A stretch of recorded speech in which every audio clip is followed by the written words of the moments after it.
Let's go ahead and move on to our next review with Mike Elgin. Hi. Hey, how you doing? Good, thank you so much. So this is your first time on Before You Buy. That's right. It's great to have you here with us. Glad to be here. So Mike is our TNT host, Tech News Today. That's right, you can and watch news that director. at twit.tv, of course. So you have the Ricoh Theta camera, correct? That's correct. I say Theta, you say Theta. Doesn't matter. Theta.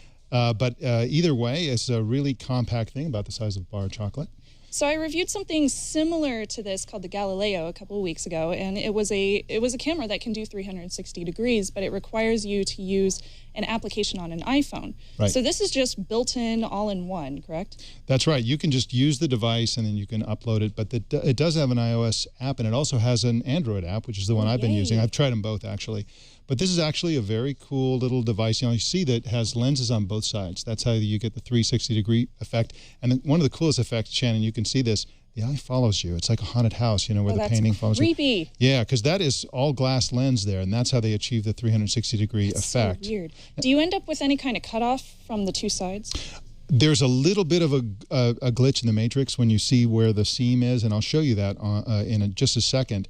But you can see one of the things that's cool about this is it's very minimalist in terms of buttons and so on. So you can see that it has a standard tripod mount at the bottom. You can also, this thing flips open and you can have the USB connectivity to your laptop or whatever. Okay. And it has a single button. So if you're going to use this standalone, you just press the button.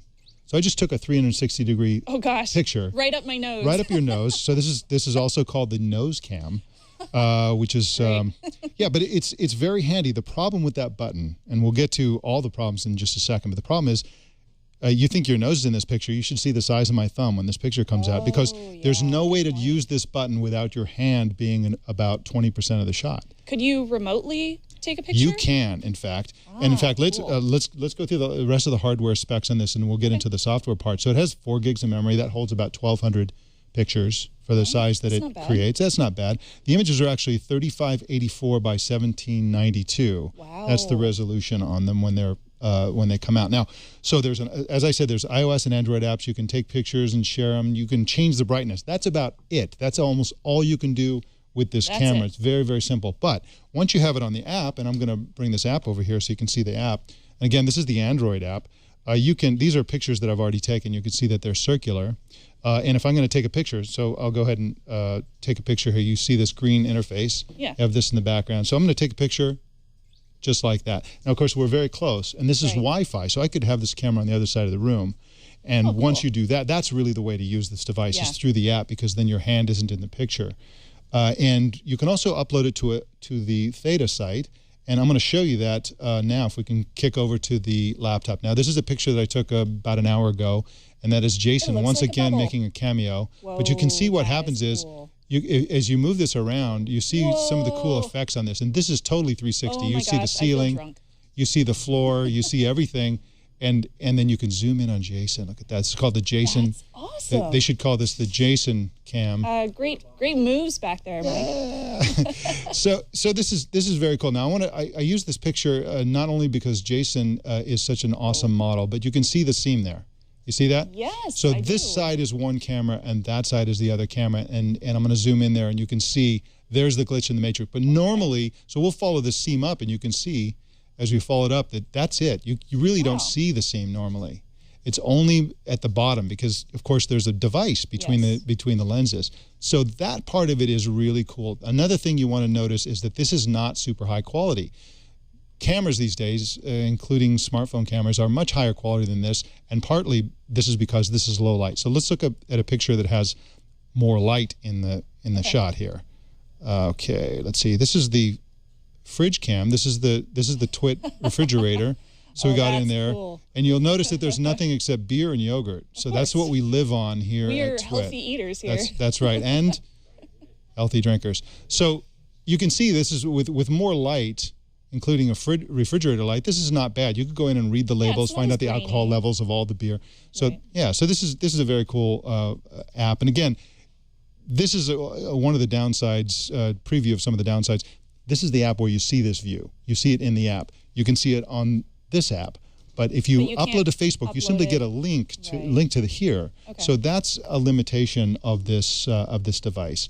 And again, it's a lot of fun. So the pros are that it's instantaneous. I go boom, and I have 360 degrees. You can, of course, do panoramas and things like that with a regular camera. It takes a while, and you look like an idiot standing there, you know, going all over the place. That's so this has that advantage of being very fast. It stitches nicely, and it's a lot of fun. This is just a fun, easy-to-use camera for the most part. The cons are that it costs $400. Oh, wow. That's expensive. That is the mother of all cons. That's too much for this camera. And that's so really expensive. That's exactly right. And the quality is on the low side. It captures only 360-degree images, so you can't take video. There are rumors that you'll have video in the future because it has a microphone inside that hasn't been activated yet. But for now, there's only 360. You can't do 180 photos. You can't do regular photos. You can't do anything except that special effect. That one thing. So you really have to be hardcore about 360 degrees photos if you're going to purchase this product. That's right. How long does it last? Because it's off battery, obviously. That's right. It lasts pretty. I haven't done a test all the way through, but it's hours. It actually the battery is not an issue with it. The biggest issue, besides the fact that it costs $400, is that it uses Wi-Fi for connectivity. So it boots you off the Wi-Fi you have. It always wants to favor the room's Wi-Fi, I found, both at home and here at TWiT. And so I'm always reconnecting to the Wi-Fi. And then when I want to upload it to the internet, then I have to reconnect again. Do you have to have Wi-Fi to take photos, or can you just take pictures out in the wild? To do anything with them, you have to have Wi-Fi. To get it off of this device, you need Wi-Fi, or to plug it in, and that's an arduous process. So I'm going to give this a don't buy because it's too expensive. It's too limited in terms of how you can use it. Now, granted, there are going to be people who would love this. If you have some reason that you need very instantaneous 360-degree photos, this is a good product, but 95% of the people listening to this is not the product for you. And just as comparison, you can buy a Nexus 5 for $349. That's $50 less, plus it makes calls. Right, and as you know, that takes photospheres. That's true, it does. And the photographic quality of those is going to be higher than this. It's cheaper, it's higher, it'll take you a little longer, there's a little bit more stitching in that. You look a little weird moving around with your camera, but that's okay, your phone. That's right. But I would generally recommend for people who want 360-degree photos, buy a Nexus 5. Awesome. Well, thank you so much, Mike. And that was the Ricoh Theta, or Theta. That's right. $400. Wow, so expensive.